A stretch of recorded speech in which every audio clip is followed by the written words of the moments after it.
नमस्कार, मैं वसंत आपका स्वागत करता हूं और साथियों हम इतिहास की ये पहली क्लास पढ़ने जा रहे हैं। ठीक है, और पहला टॉपिक हम पढ़ेंगे कि इतिहास के स्रोत क्या हैं। ठीक है, तो इतिहास के स्रोत की जानकारी ले लेते हैं। सबसे पहले कि इतिहास हमें कहाँ कहाँ से प्राप्त होता है, इतिहास के स्रोत उनको कहा जाता है। ठीक है, सबसे पहले तो हमें इतिहास की जानकारी कहाँ से मिलती है? सिक्कों से मिलती है। कहाँ से मिलती है? सिक्कों से। जो भी पुराने सिक्के मिलते हैं, किसी भी सभ्यता से संबंधित हो, उनसे जानकारी मिलती है। उनके ऊपर लिखी हुई कोई लिपि हो सकती है, कोई चित्र हो सकता है। दूसरी जानकारी हमें मिलती है अभिलेखों से, अभिलेखों से मिलती है। और फिर हमें जानकारी मिलती है साहित्य से, साहित्यिक ग्रंथ जो हैं वहाँ से, जैसे रामायण, गीता हैं, उपनिषद हैं, वेद हैं, इनसे साहित्यिक ग्रंथों से हमें इतिहास की जानकारी मिलती है। ठीक है, तो सिक्कों से किस प्रकार से, जैसे कि कोई प्राचीन सिक्का मिला है, हड़प्पा सभ्यता से संबंधित बहुत सारे सिक्के मिले हैं, उनके ऊपर कोई न कोई लिपि लिखी गई थी, लेकिन उनको पढ़ा नहीं जा सका क्योंकि वो एक कोड भाषा, सांकेतिक भाषा, एक चित्रात्मक रूप से थी। तो सिक्कों की सबसे प्राचीन जो लेख मिलता है, सिक्कों के सबसे प्राचीन जो लेख मिलते हैं वो कहाँ से मिलते हैं? हड़प्पा सभ्यता से, हड़प्पा से मिलते हैं। क्या क्या मिलता है? सिक्कों पर लिखे लेख,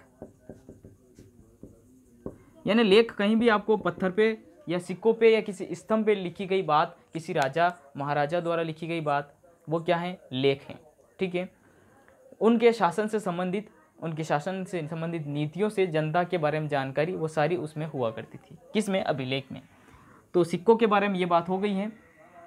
और साथियों, अभिलेख की अगर बात करें तो अभिलेख में क्या आ जाता है? वो सारे लेख जो लिखे गए हैं, पहले पत्थरों पर लिखा जाता था और फिर या फिर किसी धातु पर लिखा जाता था। ठीक है, तो अक्सर क्वेश्चन बनता है पुरालेख शास्त्र किसे किसे कहा जाता है? क्या बनता है? पुरालेख शास्त्र किसको बोलते हैं? ऐसा क्वेश्चन अक्सर बनता है और इसको कहा जाता है एपिग्राफी। सीधा नहीं पूछेगा, एपिग्राफी पूछेगा कि एपिग्राफी में किसका अध्ययन किया जाता है, तो आपका सही उत्तर होगा अभिलेखों का। किसका? अभिलेखों का अध्ययन किया जाता है। और फिर दूसरा क्वेश्चन बनता है पुरालिपि से, कि पुरालिपि शास्त्र में अध्ययन किसका होता है, जिसको कहा जाता है पेलियोग्राफ, पेलियोग्राफी जिसको कहा जाता है। और इसमें काय का अध्ययन होता है? अभिलेखों में लिखी गई लिपि का, है ना, अभिलेख लिपि का अध्ययन इसमें होता है। ठीक है, ये चीज़ें ध्यान में रखिएगा।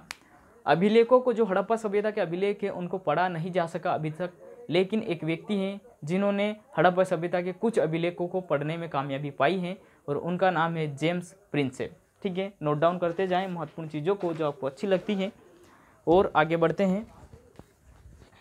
मैं इनको मिटा देता हूं और जेम्स प्रिंसेप के बारे में लिखते हैं ज़रा।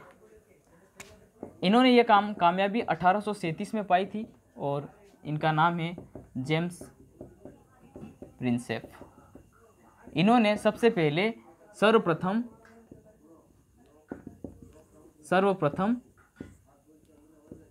अभिलेखों को पढ़ा है।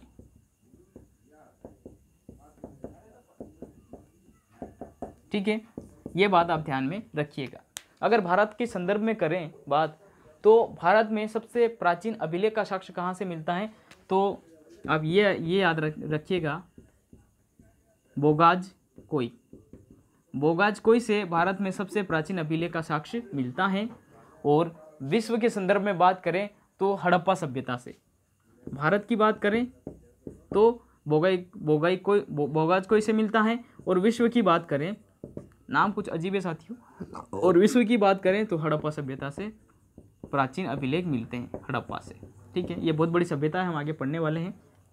ठीक है, तो अभिलेखों में राजा महाराजाओं के युद्ध, उनकी शासन करने की नीतियाँ, उनकी विजय से संबंधित सारी जानकारियाँ संग्रहित की जाती थी। अभिलेख में स्तंभलेख भी होते थे। ठीक है, खंबे, स्तंभ बनाया जाता था और उसके ऊपर वर्णन किया जाता था। अधिकतर जो किस किस लिपि में मिले इसकी भी बात कर लेते हैं। जो अभिलेख मिले हैं कौन कौन सी लिपि में मिले हैं? ब्राह्मी लिपि में मिला अभिलेख। और इनका संबंध किससे था? अशोक से था।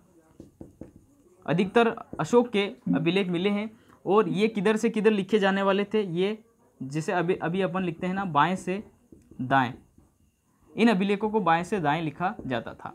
फिर और अभिलेख मिले हैं, इनका संबंध भी अशोक से था और खरोष्ठी लिपि में मिले, खरोष्ठी लिपि में मिले हैं और इनको उल्टा लिखा जाता था, दाएं से बाएं। ठीक है, क्वेश्चन कैसे बन सकता है कि खरोष्ठी लिपि को किधर से किधर लिखा जाता था, तो दाएं से बाएं लिखा जाता था, और उर्दू को भी ऐसे ही लिखा जाता है।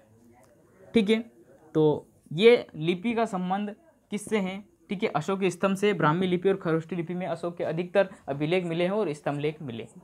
अब कुछ महत्वपूर्ण मैंने अभिलेखों एवं उनसे संबंधित शासक के बारे में लिखा है, तो इनमें आप ये समझने की कोशिश कीजिए कि एलो अभिलेख, जैसे कि उदाहरण के लिए हाथीकुंपा अभिलेख कलिंग नरेश से संबंधित हैं और इनके शासन, इसमें ये सारी चीज़ें आएगी, इनके शासन करने की विधियाँ, नीतियाँ और इनके विजय से संबंधित सारा वर्णन इसमें। ठीक है, तो वन लाइन फैक्ट से यहाँ से क्वेश्चन जरूर बनता है और ये आप नोट कर लीजिए, कंप्लीट याद कर लीजिए, क्वेश्चन बने। हाथीकुंता अभिलेख, इनका संबंध है कलिंग नरेश खारवेल से। एलो अभिलेख का संबंध पुलकेशन द्वितीय से है और नासिक अभिलेख का संबंध गौतमी बलश्री से है। ठीक है, और जूनागढ़ जो कि गुजरात, इसका अभिलेख का संबंध है रुद्रदामन से, और प्रयाग स्तंभ लेख का जो संबंध है वो समुद्रगुप्त से है। मंदसौर अभिलेख का संबंध मालवा नरेश यशोवर्मन से है और ग्वालियर अभिलेख का संबंध किससे? प्रतिहार नरेश भोज से है। ठीक है, देवपाड़ा का अभिलेख बंगाल शासक से संबंधित है जो जिनका नाम विजयसेन था, और भीतरी व जूनागढ़ अभिलेख का संबंध स्कंदगुप्त से है। यानी इन सभी के शासन करने की तरीके, जीत एवं इनसे इनकी जो भी नीतियाँ थी वो सारी इनके अभिलेखों में मिलती हैं।